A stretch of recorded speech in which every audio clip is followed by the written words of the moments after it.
Moderatori Ledion Liço ka ndarë ekskluzivisht emocionet e finales së këtij edicioni të 5.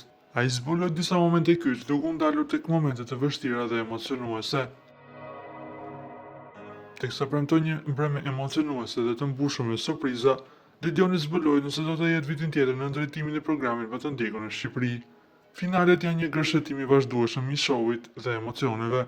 Është e pamundur të mos ketë show, sepse është finale, por është e pamundur të mos ketë emocion ka pagu i gjithë këtyre muajve emocionuese, gjithë historive që banorët kanë treguar aty brenda, qoftë ajo që lidhet me rrugtimin brenda shtëpisë, qoftë ajo që lidhet me jetën e tyre jashtë.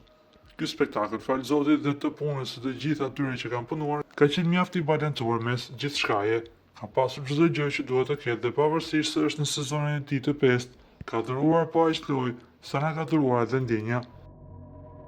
Momenti kyç të këtij edicioni, momente si dalja e Rogerit në shtëpia, momente si deklarata e nënës së Selin, kanë qenë momente të sikletshme, të cilat duhet i menaxhoje live.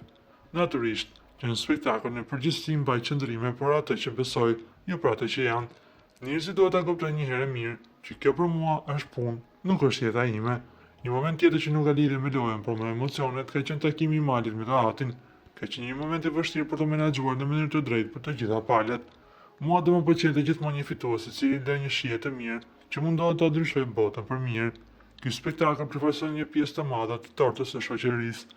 Unë mendoj se shoqëria shqiptare sot është në një udhkryq të madh. Mendoj që kemi humbur disa nga vlerat tona kryesore, të cilat duhet të rikthehemi. Mendoj që ka vënë kryesisht për më shumë dashuri. Po, do të jem vitin që vjen, shihemi, deklaroi ai ndër të tjera.